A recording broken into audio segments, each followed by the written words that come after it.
Hello, everyone, and welcome to today's webinar titled From Bench to Bedside, Targeted Gene Editing. This webinar is a part of the 5th annual CRISPR virtual event. I'm Antonina Salcido of Labroots, and I'll be your moderator for today's event. Today's educational web seminar is presented by Labroots and sponsored by Millipore Sigma. For more information about Millipore Sigma, please go to sigmaaldrich.com. Now let's get started. Before we begin, I'd like to remind everyone that this event is interactive. We encourage you to first participate by communicating with other attendees using our new live chat feature during the presentation. You can find the live chat located at the left of your screen. You can also participate by submitting as many questions as you would like during the presentation. To do so, simply type them into the Ask a Question box and click Submit. If you have trouble seeing or hearing the presentation, click on the Help Desk button located at the top of your screen within the navigation bar or from the lobby. Finally, as a reminder, this presentation is educational and offers free continuing education credits. Click on the Continuing Education Credits link located in the Abstract tab from the menu at the left of your screen and follow the process to obtain your credits. I now present today's speaker, Dr. Jennifer Bennett, Product Manager at Millipore Sigma. For a complete biography on our speaker, please visit the Presenter tab from the menu at the left of your screen. Dr. Bennett, you may now begin your presentation. Thank you for that introduction. Hi all, as she said, I'm Jennifer Bennett, and I'm excited to tell you today about some of the products that we have from bench to bedside for targeted gene editing. First, the life science business of Merck KGaA, Darmstadt, Germany, operates as Millipore Sigma in the US and Canada. Creating therapeutics has been the purview of large pharmaceutical companies who have the budgets and the production equipment for lengthy discovery, preclinical, and clinical studies. But as therapies have expanded from small molecules to include novel modalities like monoclonal antibodies, antibody-drug conjugates, and cell and gene therapy, these have expanded out in the number of companies that can work on them outside of pharma companies. In parallel, the tools to innovate and generate these therapies have expanded, becoming less expensive and more accessible to researchers outside of the pharmaceutical companies. However, all researchers still need to follow this high-level paradigm. First, designing the experiment. What are you trying to solve, and how do you plan to do it? Evaluating and validating. Choosing and validating your reagents. Of course, then creating the model that you're going to use to both test and build your therapy. Evaluating or assessing your model by whole model approaches, including high-content imaging, genomics, proteomics, metabolomics sometimes, whole genome sequencing, and then doing this multiple times during the discovery process until this is optimized for efficiency, where then we move into the translation phase, where the model can be tested for safety and efficacy in the clinical trials. And we provide the tools and expert technical support along this workflow for every step through this. And so we're going to focus on an application, targeted gene editing, that mirrors this workflow today. So functional genomics sits at the nexus of discovery using sequencing and bioinformatic tools and applications in understanding and treating disease. Functional genomic tools help us to evaluate the complex junctions between genotype and phenotype and often help us move from theory to practical application. Functional genomics is a practical science designed to bring together the genomics and the phenotype closer together and connect all of these as you move toward your therapy. And the revolution of engineered models using functional genomic approaches helps to identify phenotypes, isolate critical factors, determine biological mechanisms, assay outcomes, assay new novel drugs and modalities, create experimental models in both animals and cell lines, and of course in bioproduction. One area of functional genomics that has grown, of course, in the genome engineering over the years, has evolved toward more precision in gene modification and editing. New discoveries have been recognized and created more efficient engineering tools, from chemicals that could create advantageous gene mutation to short stretches of RNA that could silence genes to proteins that could be engineered to both bind and cut specific sequences of DNA. These have continued to evolve, and the most recent of that is CRISPR. CRISPR, in fact, began as a study of the bacterial immune system, but quickly became a tool for creating model systems and investigating diseases, specifically those that could not be investigated from previous gene editing systems. CRISPR screening technology opened new doors by providing versatile and simple tools for high-throughput investigations. And CRISPR has moved very quickly into the clinic. In just a decade, 5 or 6, in fact, new therapies have been approved by the FDA, and over 50 clinical trials are currently being conducted using CRISPR gene editing reagents. But CRISPR continues to evolve as new variants and new combinations are invented to make that editing more precise and safe for clinical use. So when people talk about the uses of CRISPR and CRISPR-mediated gene editing, they're usually talking about nuclease-based creation of double-strand breaks. When using nuclease-based CRISPR technologies, we're really relying on endogenous DNA repair mechanisms to achieve the desired modification. The outcomes are achieved either through non-homology end joining or homology-dependent repair, or HDR. There are some tools and strategies that can shift this balance a little bit between these pathways, but it's not really your choice which mechanism the cell uses to repair the double-strand break, and it predominantly uses non-homology end joining, often resulting in loss of function mutations caused by frame shifting, insertions, or deletions.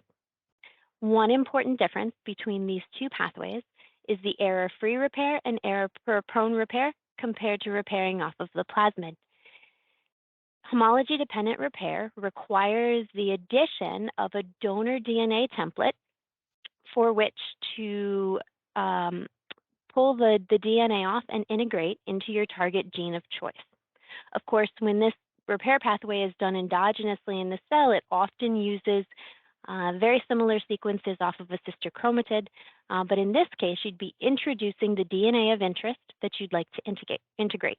Again, the default pathway tends toward non-homology end joining, and HR is mostly inefficient in many therapeutic cell lines, which makes this an area of interest for increasing this to get new mutations and substitutions. With CRISPR and with other genome engineering tools, you can achieve a wide array of genetic modifications. So here we're looking at various places on a gene where we can add in, make modifications using genome engineering tools, specifically with CRISPR as well. The predominant application, most common, is usually a gene knockout. And again, this uses that non-homology end joining where creating a double-strand break in an exon results in insertions or deletions of nucleotides, leading to a frame shift and incorrect expression of that gene, generally a knockout. But there are multiple other genomic manipulations that can be achieved. Again, we talked about with HR integration. So for example, fusing a reporter gene, putting in a GFP construct behind your gene so that you can follow it in the cell line. This can be done with CRISPR by putting in a donor GFP sequence to be integrated at this site. The choice of which type of genetic modification is critical to the success of either the model that you're creating or the therapeutic you're designing. So let's take a look at how some researchers have used CRISPR in their drug development pipeline. PDE10A is a phosphodiesterase that inactivates both CAMP and CGMP and is almost exclusively expressed by neurons in the striatum, a brain area often targeted by antipsychotic drugs. Researchers sought to inhibit PDE10A as a novel therapeutic avenue to discover antipsychotics. They use the fluorescently tagged triple knock-in U2OS cell line, featuring endogenous tagging of 3 gene targets with different fluorescent proteins.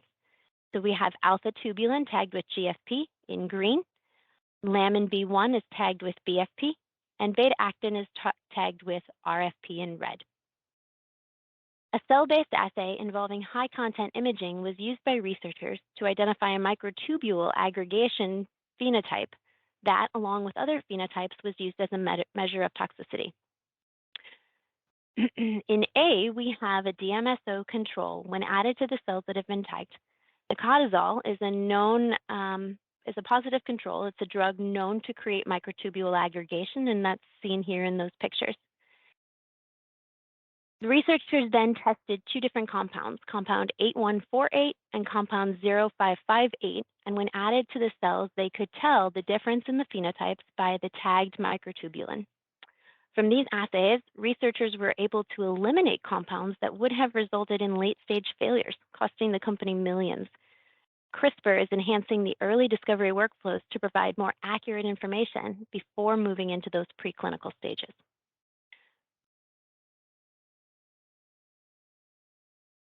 Often, discovery work will include functional genomic screening at the whole genome, pathway, or family level to identify crucial targets for action. And as we move down this funnel, the gene editing workflow decreases in scale while increasing in specificity and efficiency.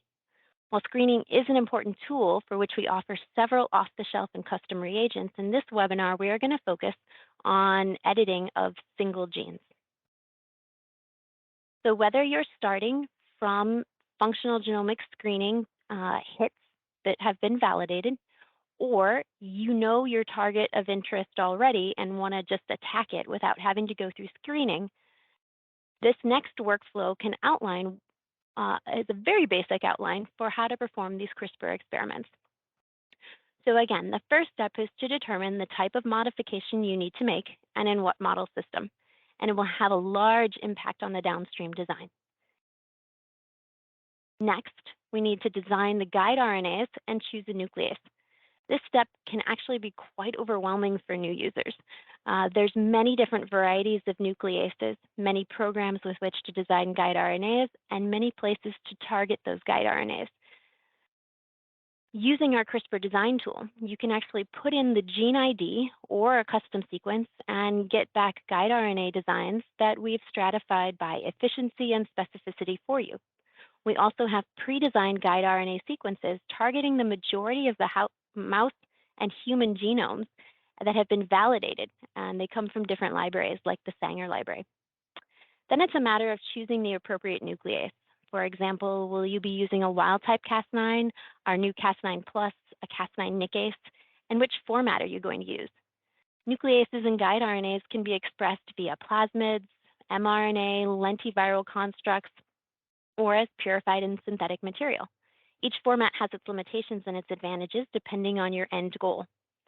At this stage, it's important to clarify your end goal to make sure you're using the appropriate reagents. Do you intend to use CRISPR reagents to modify a cell line that can be used in cell therapies, or are you making a disease model line that you can use to screen drug compounds? Those are just 2 examples of the many uses, but knowing this up front and selecting the right reagents will save you time and trouble down the line.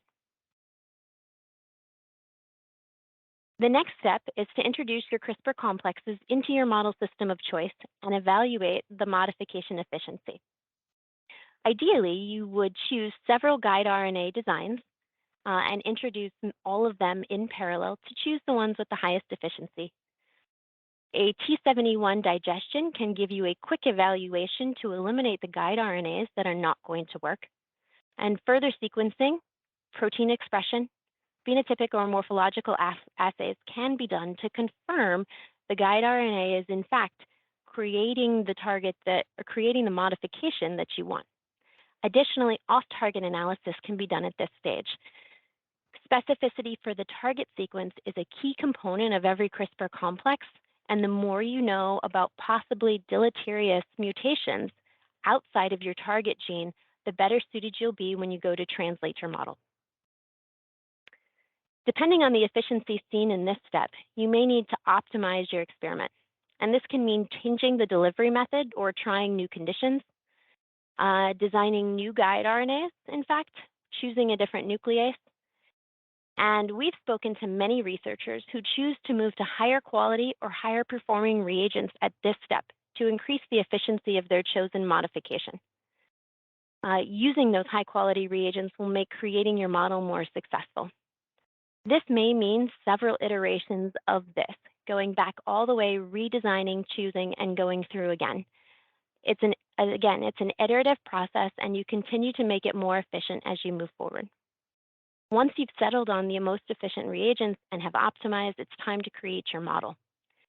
From there, do you need to isolate or select certain modified or edited cells? Do you need to perform whole genome sequencing? Lots can be done at this stage, again, to look at the entirety of the model. And then, once the model is created, you can be ready to move to the translation stage, where the focus is on scaling up the therapeutic, testing it in vivo, and demonstrating the safety of the model. For this first part of the talk, we're going to focus on the first two areas of this workflow, designing and evaluating efficiency. And we're going to talk about our discovery portfolio that has many different products for these two steps.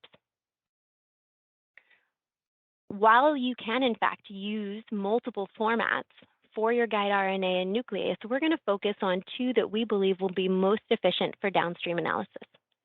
And that's the use of Cas nucleases in the purified protein format and synthetic guide RNAs. There are several advantages to the RNP system, so that combination of a purified protein and a synthetic guide.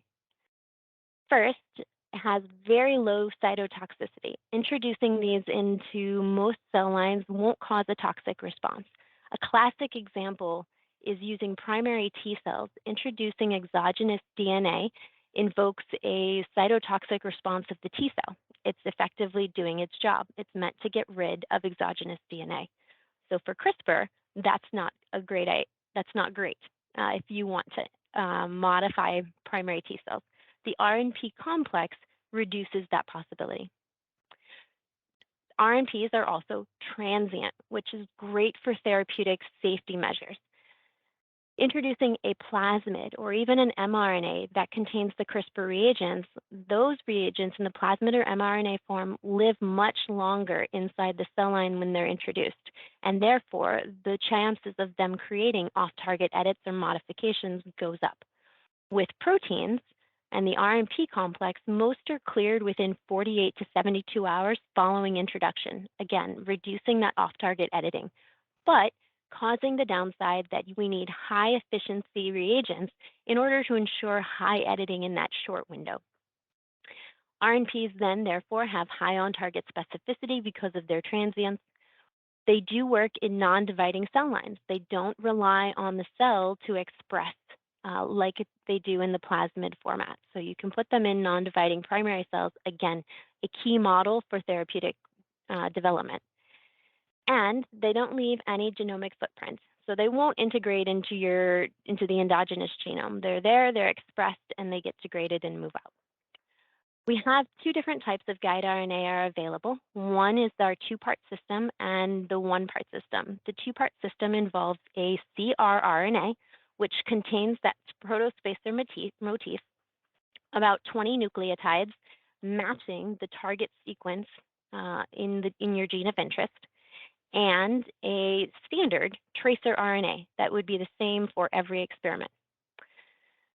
The sgRNA, single guide RNA, combines the CRRNA and tracer into one, and there is some research that suggests these are more efficient than the two-part system. Both the sgRNA and the CRRNA, when made synthetically, can have stabilizing modifications added onto them to reduce the possibility of RNA degradation once introduced into the cell. So let's take a look at the many different options that we have for Cas9 proteins in our discovery portfolio. The first two that were published and discovered, of course, are our wild type Cas9 and a new one that was that was created, a variant created shortly after the wild type, which is called the nickase. So the wild type Cas9 generally has very high gene editing activity. Many people use wild type still today, despite new variants. The nickase, on the other hand, instead of making a double strand break like the wild type, it instead only nicks one of the two strands, therefore increasing its specificity. The downside with this is because it only nicks one strand, you actually need to have both. You need to have two sets of guide RNAs with nickases in order to utilize the repair pathway and get the indels or the integration that you want. However, it is more specific than the wild type. Another variant that we offer in the ORNP format that came shortly after the wild type is what's called the dead Cas9. So this utilizes the nickase mutation and adds another one on top. This Cas9 can bind to the DNA, but it doesn't cut it. And this Cas9 is the basis for much of the CRISPR inhibition and CRISPR activation work that's done for regulating gene expression without causing those heritable mutations. One of the ones that we want to go a little bit more in depth into today is our Cas9 plus variant. And this has both high editing activity and on-target activity. And I'm going to show you how we developed that. So first, as I said, the wild type Cas9 has very high on-target activity. But as many researchers and we discovered through protein engineering of the wild type Cas9, there's a balance between the editing activity for the target gene and editing activity for off targets, or what we call specificity. Such that if you try to make the Cas9, this wild type Cas9, because it has very high activity on target, also tends to edit anything that's slightly related to your on target gene. 1, 2, 3 base pair mismatches often get edited as well. So the traditional wild type has very low specificity. From that came the enhanced specificity Cas9, where researchers undertook protein engineering efforts to increase the specificity. They found they could make mutations within the Cas9 protein that would reduce the off-target editing and therefore increase specificity.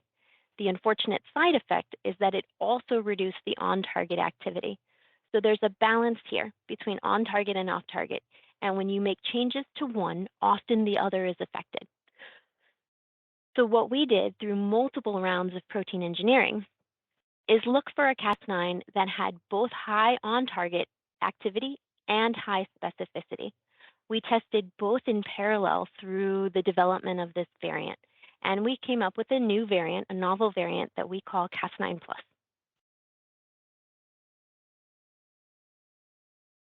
Here on this graph here, we have a look at the on-target activity, and we are comparing wild-type Cas9 in purple, the ESP-Cas9 in blue, competitor Cas9 in green, and our Cas9+ here in yellow. And when we look at 3 different targets in HEK cells, we actually see that the Cas9+ maintains high levels of on-target activity. As you see here in blue, what I just told you on the previous slide, that ESP-Cas9 had very low activity across the three sites. But what's great here with the on-target activity is when we look off-target, we look at a close off-target sequence that was differing by a single base pair. We actually see that the Cas9+ does not edit there.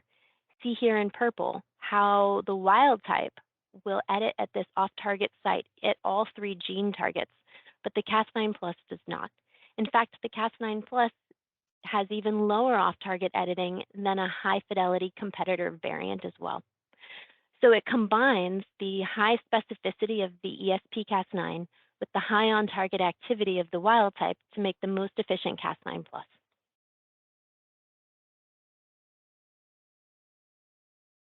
From the discovery work that's done, again, the guide RNA design and choice is a crucial component of the CRISPR complex. And we offer standard single guide RNAs that can complex with the Cas9 plus to perform this editing. Here, we're looking at a graph of multiple gene targets, looking at indel activity, comparing the standard sgRNA, so this is the one-part sgRNA, to a competitor standard desalted sgRNA.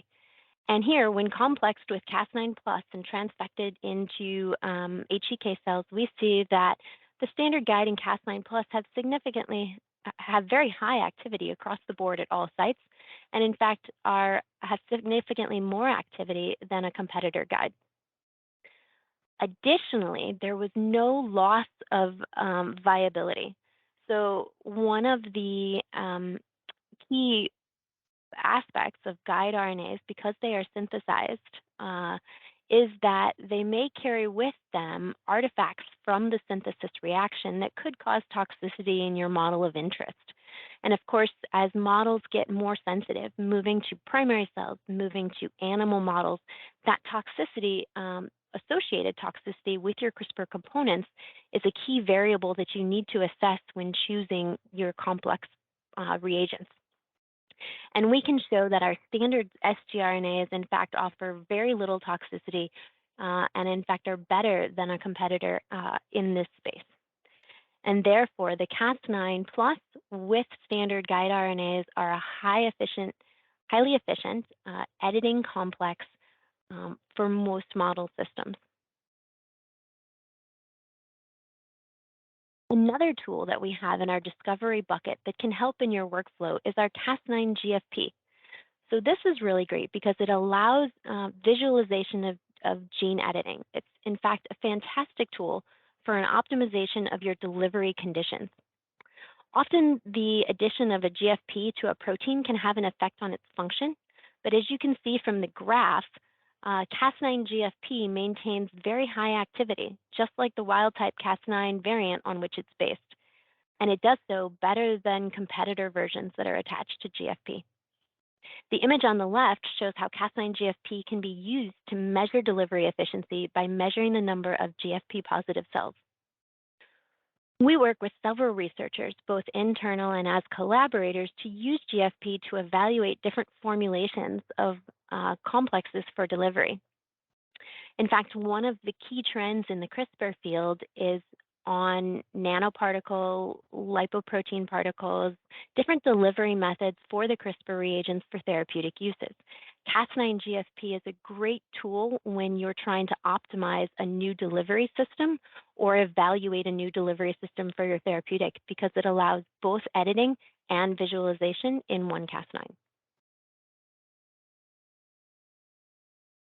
Once you have your reagents designed and you've started your experiments, one constant need throughout the workflow is to continually evaluate the amount of editing that is occurring. And there are multiple methods that differ in sensitivity, the time it takes to do them, and the cost to evaluate those editing outcomes. 3 of them are outlined here. The T71 digestion kit, which we'll go into a little bit more in a moment, it measures indel size and efficiency estimates. We recommend that it can be used for optimization of experimental design. For example, in those early phases where you're maybe designing 5, 6, 7 different guide RNA sequences to test out, this is, again, a great one to very quickly give you an answer of which guide RNA sequence is going to work and which ones need to be trashed. It doesn't require specialized equipment, no bioinformatic analysis. It has the same-day turnaround time, and it's very cost efficient. Comes in a single kit that you can do the entire experiment in one day. Sanger sequencing and next-generation sequencing provide much more detailed sequence information from the target site. Of course, these involve PCRing up your target site of interest, and then usually sending them out for reading on special instruments, right? And then the sequence reads will come back. So bioinformatic analysis is in fact required of those to determine how much of the sequence actually is cut and how much is not. It has a longer turnaround time and it tends to be more expensive. However, they will be more sensitive. Both Sanger and next-gen sequencing will give you more sensitive estimates of how much editing is done. So again, we recommend maybe to start with the T71 to weed out the guide RNAs that don't work. And as you're optimizing further down, you want to confirm that with these higher sensitive methods. A little bit further into the T71 assay kit that we offer, the first step here is to isolate your genomic DNA from your edited cells. You will PCR amplify your target region that has been edited. There's a denaturation step and then a reannealing. So what happens is these little pink spaces in here are presumably the edit of interest. And as they are denatured, they come apart into single-stranded pieces. And when reannealed, they don't always match up perfectly. And what you can get is mismatched duplexes. So on one strand will be a mutation or an edit, and on the other strand might be a wild type that didn't get edited. And those are the duplexes that are cleaved by the T7 endonuclease. Then you run those out on a gel, and what you'll see is a pattern of, in a negative control, you'll see no cutting because everything was wild type. And in something that has been edited, you should see a banding pattern underneath that should match up with where your expected mutation was. Here's an example, a typical example of the right here, where we have our transfection control that didn't have editing reagent, and then the edited cells themselves. You see there's still some amount that was not edited, and you can use imaging analysis to give a rough estimate of the ratio of these bands to get a rough efficiency number of how well your guide RNAs are doing. Again, this is a very fast, low-cost method for easy efficiency. So we've looked at these first two steps and a number of the discovery products that we have available to address them. Now let's look at this back end of the model. So as I mentioned, remember when I mentioned that the optimization often requires higher quality and higher performing reagents, and that many researchers switch to higher efficiency reagents at this stage. Well, we've innovated a new portfolio of products to address those needs and promote success in your translational work. Our recently launched translational grade CRISPR reagents are engineered to meet superior manufacturing standards that enable consistent and high quality performance every time. This new portfolio is called Pure Edit CRISPR products. While our discovery products are appropriate for most of your early discovery and even some of your preclinical studies, our Pure Edit products, in fact, have the highest performance, higher quality standards, and quality documentation that make them the appropriate choice and the best choice as you're moving your discovery work through preclinical and into clinical research phases.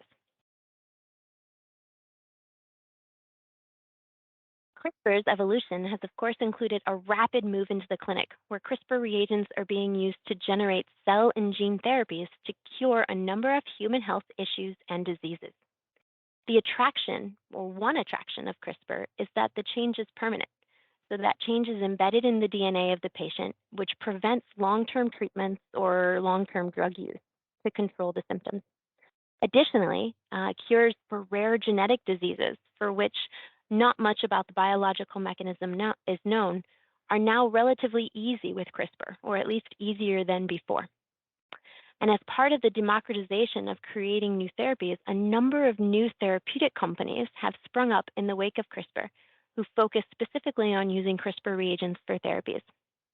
And the promise of CRISPR as a therapeutic was a major contributing reason why within 10 years of the first publication, the Nobel Prize was awarded to Jennifer Doudna and Emmanuelle Charpentier.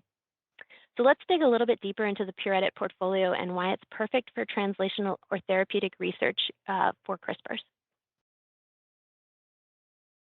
First, as we discussed earlier, the advantages of RNPs, these advantages play out for therapeutics as well. These are all key points: low cytotoxicity, transience, which leads to higher safety, working in therapeutically relevant cell model systems, and of course, no integration into the genome, leading to no long-term downstream effects. All of these are key points in why RNPs are quickly becoming the choice, the format of choice for therapeutic model development. So if we look at the two different pieces of this RNP complex, we have a pure edit Cas9 protein in our portfolio, as well as a pure edit sgRNA. Our pure edit Cas9 protein has the highest activity of any Cas9 protein that we offer. It's also got the highest specificity of any of the proteins that we offer or that we've tested. It has 95% purity, and it's available off the shelf. Our pure edit guide RNAs, again, have highest activity and purity, similar to the protein. We include stabilizing modifications to prevent the degradation. These are made as custom products in 7 to 10 business days, and that's the quick delivery turnaround time for that as well. Combining the pure edit guide RNA with the pure edit Cas9 protein gives you the most efficient Cas9 complex for your translational work. So let's take a little bit more look at the data associated with these. So first, to look at the on-target activity. Here we're looking at pure edit Cas9 in red, two competitor high-fidelity Cas9s in yellow and blue. And you see here at two different gene sites in two different cell lines, the pure edit Cas9 is significantly higher on-target activity than two other high-fidelity variants. Additionally, when we compare the on-target activity to the off-target activity and plot that as a ratio, you see that the pure edit has the highest ratio. High ratio in this case is good. It means there's a lot of on-target activity with very little off-target activity. That ratio is sixfold higher than the nearest competitor. This is incredibly important for therapeutics. Because you do not want to have any off-target effects, any deleterious mutations as part of your therapeutic. That's a key safety parameter that's going to become more important and more strict as it's moving forward with CRISPR into the clinic. So when we dive into that specificity a little bit more, what we did here is here on the left, the letters are representing nucleotides in the protospacer motif, and in red are the nucleotides that we changed. And so off-target effects, of course, it means that that sequence, that 20 nucleotide sequence, is very similar to the 20 nucleotide sequence that you're trying to change. Sometimes they only differ by a single base pair, sometimes as many as 2, 3, 4 base pairs. As you increase the number of nucleotides different between your on target and a different sequence, the chances, the likelihood of editing at that off-target site go down. With only a single base pair difference, there's a very high probability that this sequence would be edited to the same extent that the original target sequence was. So we made single base pair mutations across the length of the protospacer motif to look at how single nucleotide mismatches affected the specificity of the pure edit Cas9.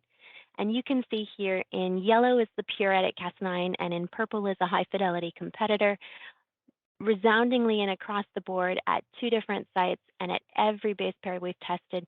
The pure edit Cas9 has significantly lower activity in most places, even in some places, even when it's only differing by a single base pair, the activity is almost non-existent. Again, this is a very important parameter for therapeutics, and so minimizing the chances that it would interact with any off-target site is key for moving things forward as a therapy. So not just the Cas9 is important for this very specific and highly efficient complex, but also the pure edit guides are important. So our pure edit single guide RNAs are purified by HPLC, which gets rid of and actively selects out any small nucleotides sequences that could be left over, as well as other trace amounts in the final product. Here, what we've done is compare our pure edit and our standard guides across two different cell lines actually 3 different cell lines, HEK, T cells, and a mouse cell line at a number of different targets. And you can see at every target site, the pure edit guide RNAs have have more activity than the standard guides.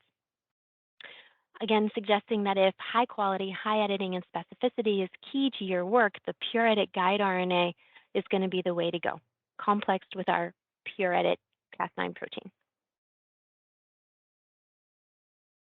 So what we have here are 2 different tiers of portfolios with products to fit in every application, our discovery portfolio and our pure edit portfolio. Our discovery portfolio is going to focus on versatility, ease of use, pricing, and delivery time, of course.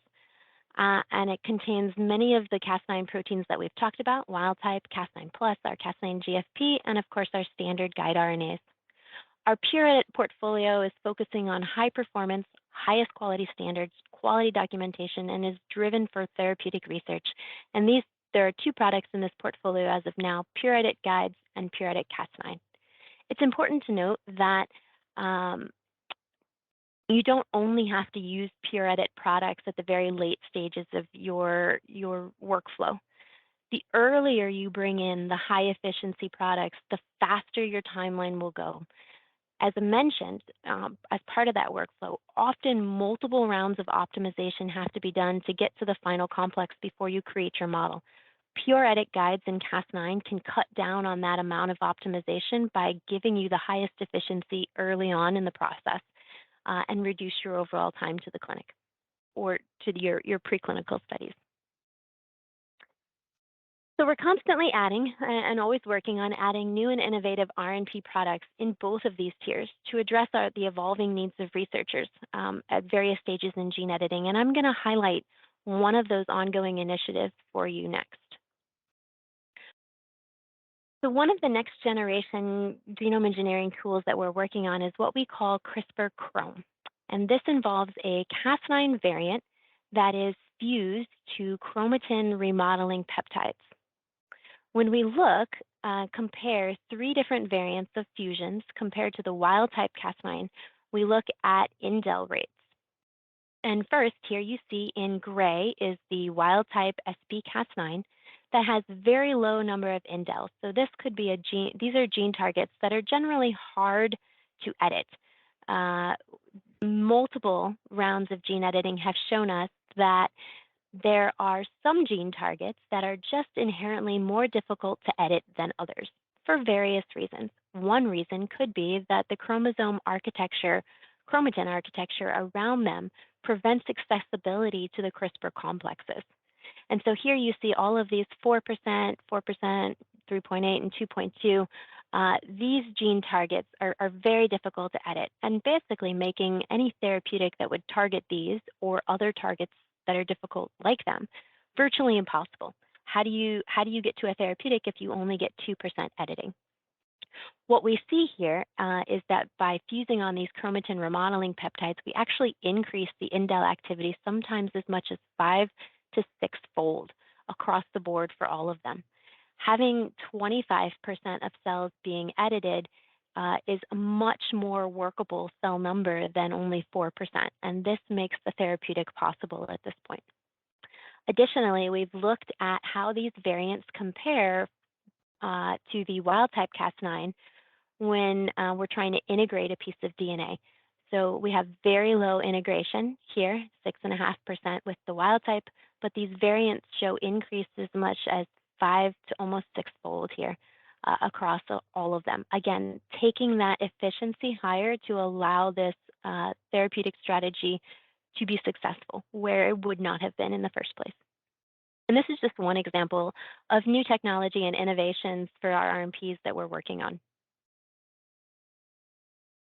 So what's next for CRISPR and CRISPR therapeutics? So to date, many of the therapeutics and the kind of the headlines that I showed you have largely focused on easier targets, the low-hanging fruit, if you will. But there's a number of different areas where therapeutics are moving in kind of that next generation genome engineering, including inserting DNA to repair or replace harmful DNA sequences, multiplex editing, so multiple genes being edited at one time, you can imagine that this increases efficiency while decreasing safety concerns. If you can edit 2 to 3 genes at once, you don't have to go back and do them sequentially. A lot less time for off-target edits to occur. Base editing and prime editing are two new forms of what have been termed precision editing, where they're using CRISPR components to directly change bases without making double-strand breaks. In the base editing, you can directly change single DNA bases, and in prime editing, you can change both single bases and longer stretches of DNA. The advantage here is that without the double-strand breaks, there's less impact to the remainder of the genome. It doesn't create breaks everywhere else in the genome and have that off target. So again, safer and more precise. And of course, then CRISPR inhibition and CRISPR activation, the ability to turn genes on and off without making breaks at all, is a key area of therapeutic research as well. So what do we need? What does CRISPR need to be successful in translation? What do we need to continue to work on to get it to this stage?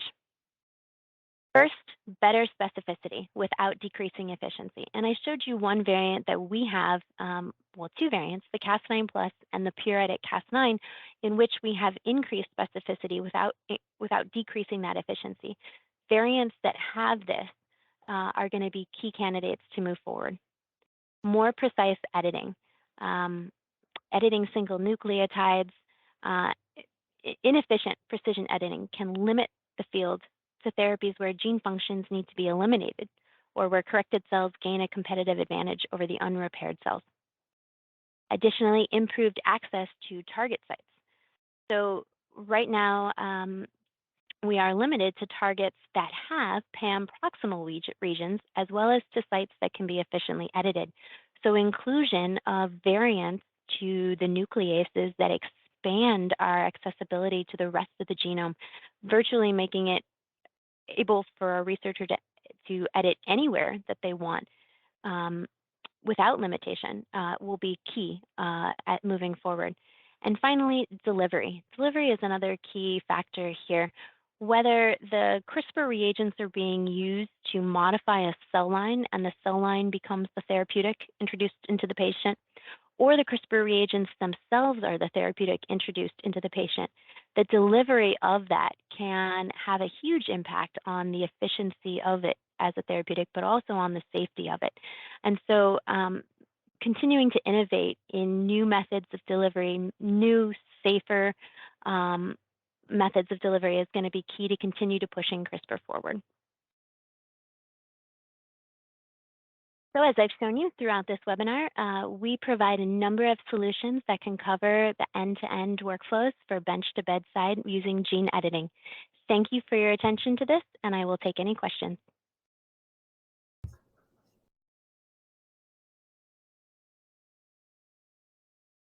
Thank you, Dr. Bennett, for your time today and your important research. Before we go, I'd like to thank the audience for joining us today. I'd also like to thank our sponsors, Millipore Sigma, for sponsoring today's webinar. Questions submitted today and during the on-demand period will be addressed by the speaker via the contact information you provided at the time of registration. This webcast can be viewed on demand for 2 years until November 2nd, 2024. Labroots will alert you via email when it's available for replay. We encourage you to share that email with your colleagues who may have missed today's live event. Until next time, goodbye.